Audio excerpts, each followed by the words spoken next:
Evening, folks. Just wanted to catch up and continue on the next part of this little series here, kind of thinking about the performance mods, right? And the thought behind that, right? It's kind of what we're after. So, in my opinion, there's a right and a wrong way to go about modifications, right? And before, you go out getting a pickup, or if you already have a pickup, you want to kind of think, all right, what's your game plan for it? What's the end plan? What's your end power goals? What do you want it to do? How long do you want it to last? All those things really plan into your process and, I guess, execution around your performance modifications or any type of modifications necessarily. And by performance, we're not necessarily talking power, right? We're also talking longevity and increased efficiency, right? So one of the things about getting into this is to kind of catch the diesel bug, right? One minute you're just kind of thinking, okay, I just want a little exhaust system in a tune, nothing crazy. Next thing you know, you're bumping it up to 5, 6, 700, and then you're chasing that 1,000 horsepower mark or something crazy, right?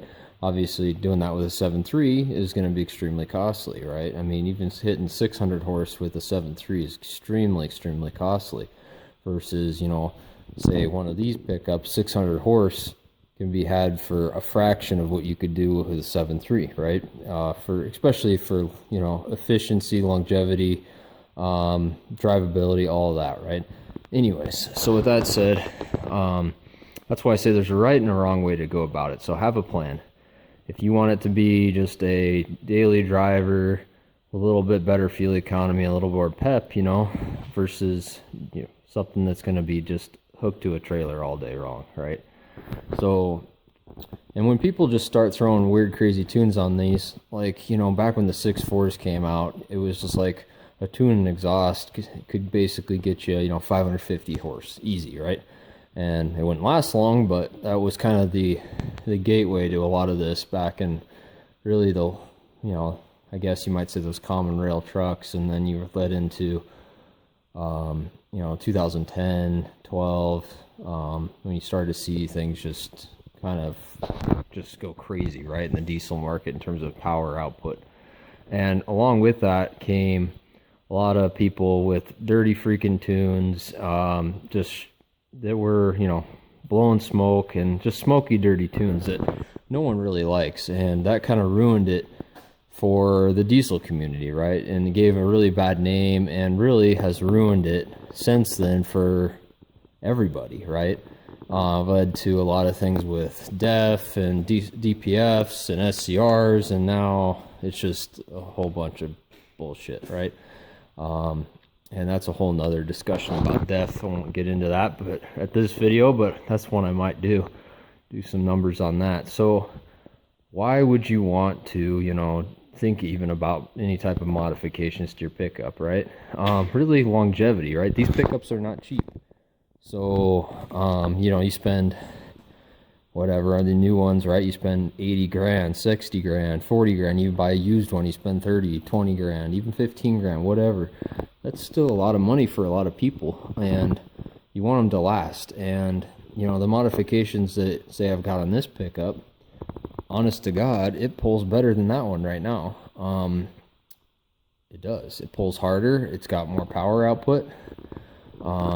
Now, once this thing, maybe in the future, that's not going to be the case with this by any means. But right now, this thing, by far, I'd rather pull the trailer with this because I know it. I know what's been done to it. I know it's stout. This truck, it'll probably do just fine. But I can tell you, going up hills and that versus this thing is far, far quicker, even with, even with a trailer. Even though I've not pulled with this one yet. But anyways. That's a whole nother topic. So you want them to last, and putting something in, in money into a pickup that you got, say an initial expensive investment, and I don't see this being a bad thing if you're going to hold on to it. And over the life of that, you're going to see a little bit lower service cost potentially, right? Modifications could improve things so you're not breaking things, transmission parts, clutches, right? That a lot of people with that, with G56, you can get rid of that clutch. These, there's a couple failure points on these as well that people address. So the lower service cost. And by that, I'm also going to include fuel economy into that, right? So I guess one of the things with fuel economy, I remember when I first got this pickup, I think the best it ever would get was around that 16, 17 mark.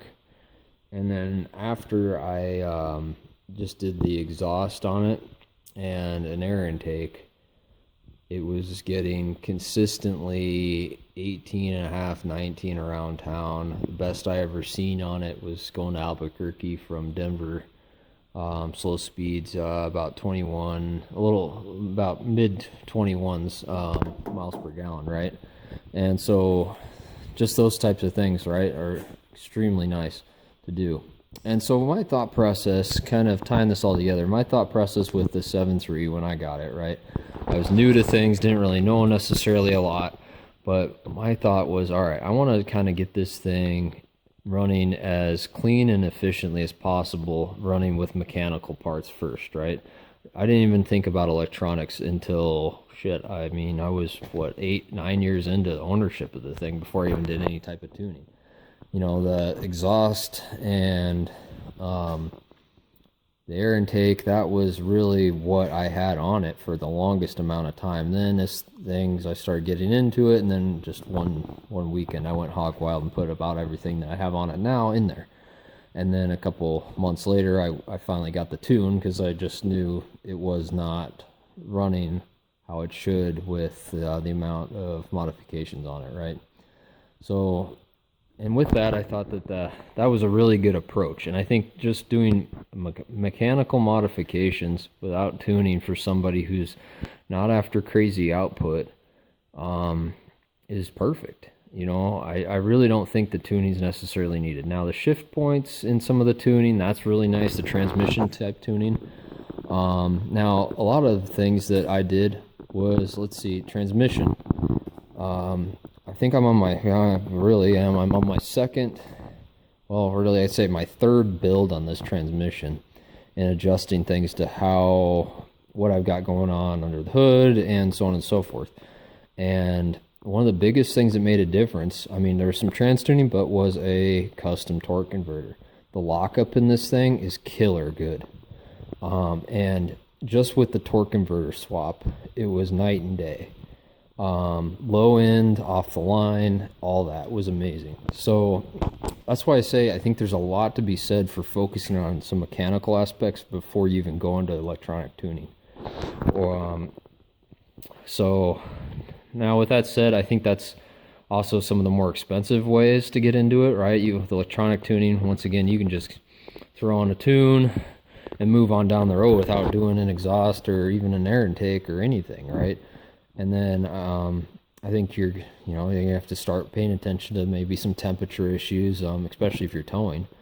And so that's why I think that for me, electronic made sense going completely last. Hard parts were there.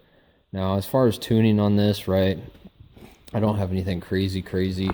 I have a DP tuner tunes, and I almost, I'd say 98% of the time I'm running around with a 40 or 60 horse tow tune on it, even without the trailer in there, because I love the shift points on that tune. It's nice, firm, hard shifts. It's not squishy, soft, and it's super predictable with shift points. They are always right at the same spot every time. And nice thing too with the tuning, kind of going back to longevity, is with the trans tuning in there, right? This thing, when you let out, and the second it drops right below 50 miles per hour, it downshifts down to third. And at that point, it just slows you way down, right? So especially if you don't have the trailer on it and you're doing that, my brakes on this pickup barely see any use because of that trans tuning. And definitely see with the torque converter swap and that tuning in the transmission, lower temperatures in the transmission, and it's perfect.